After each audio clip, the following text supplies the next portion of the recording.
Você pode estar numa sala cheia, numa festa, numa família reunida, e ainda assim sentir que ninguém ali te conhece de verdade. Se isso já aconteceu com você, não é falha sua. É uma das experiências mais antigas e mais mal compreendidas da condição humana. A solidão que dói não é a ausência de pessoas. É a ausência de ser visto. Você pode ter 10 conversas por dia e sair de todas elas mais vazio do que entrou, porque nenhuma delas tocou o que você realmente é. Isso tem nome: solidão existencial. Diferente da solidão física, que é simplesmente ficar sozinho em casa, ela acontece mesmo cercado de gente, porque nasce de um abismo entre quem você mostra e quem você é. Pense em quantas vezes você respondeu tudo bem quando não estava. Pense em quantas conversas você teve essa semana que realmente chegaram perto de algo verdadeiro, e quantas foram só ruído educado, perguntas de superfície, respostas automáticas. A maioria de nós vive cercada de contato e faminta de encontro. E são coisas muito diferentes. Kierkegaard, filósofo dinamarquês do século XIX, já descrevia isso com uma precisão que ainda hoje incomoda. Para ele, o desespero mais silencioso não é aquele que grita. É aquele que sorri educadamente em cada reunião social enquanto por dentro se sente estranho ao próprio mundo. Esse tipo de desespero é tão comum, dizia ele, que a maioria das pessoas nem percebe que o sente. Vive dentro dele como quem vive num ruído de fundo que já não escuta mais, um zumbido tão constante que se torna silêncio.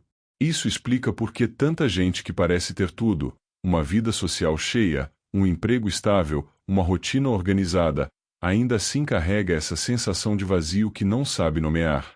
Não é ingratidão. Não é desequilíbrio químico necessariamente.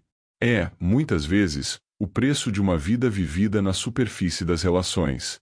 Os estoicos ofereciam outra lente, complementar a essa.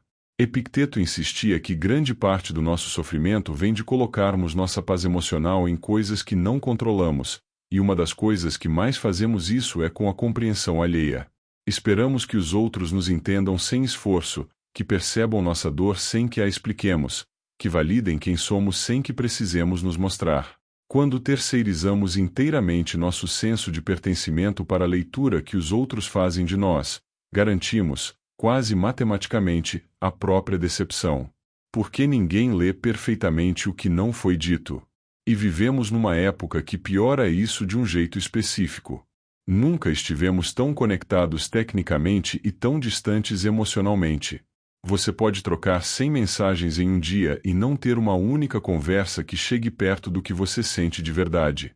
As redes sociais nos ensinaram a editar antes de mostrar, a postar a versão organizada da vida, nunca a bagunça real por trás dela. A presença virou performance. E performance, por definição, esconde mais do que revela. Isso cria um ciclo cruel. Quanto mais performamos estar bem, mais isolados ficamos de fato, porque ninguém pode se conectar com uma imagem. As pessoas se conectam com o que é real, com a hesitação na voz, com a vulnerabilidade de admitir eu também não sei, com o desconforto de uma pausa sincera no meio de uma conversa.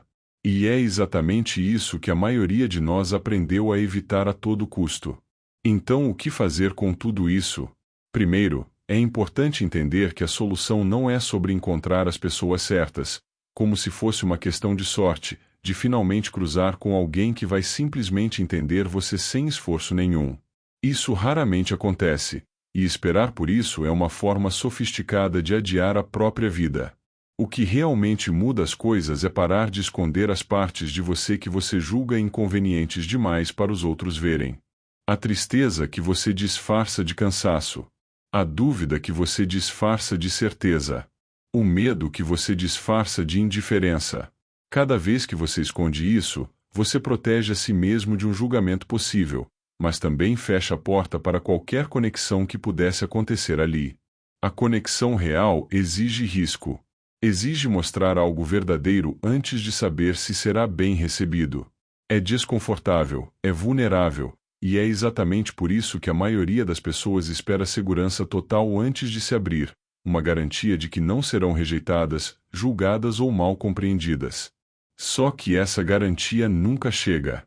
E por isso, a maioria nunca se abre de verdade, e passa a vida cercada de gente que não a conhece. Não estou dizendo que você deve se abrir com todo mundo, o tempo todo, sem discernimento. Isso também tem seu próprio problema.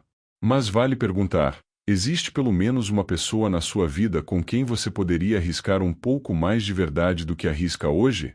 Uma conversa que poderia ir um pouco mais fundo do que costuma ir?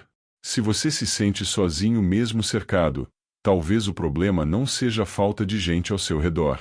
Seja a falta de verdade nas conversas que você já tem. E isso, diferente da sorte de encontrar alguém especial, está ao seu alcance mudar, uma conversa de cada vez. Se esse vídeo fez sentido para você, deixa nos comentários. Existe alguém na sua vida com quem você poderia arriscar um pouco mais de verdade? Curte o vídeo se ele te fez pensar em algo, e se inscreve no canal, porque toda semana tem reflexão nova por aqui para quem também está tentando entender um pouco mais sobre si mesmo.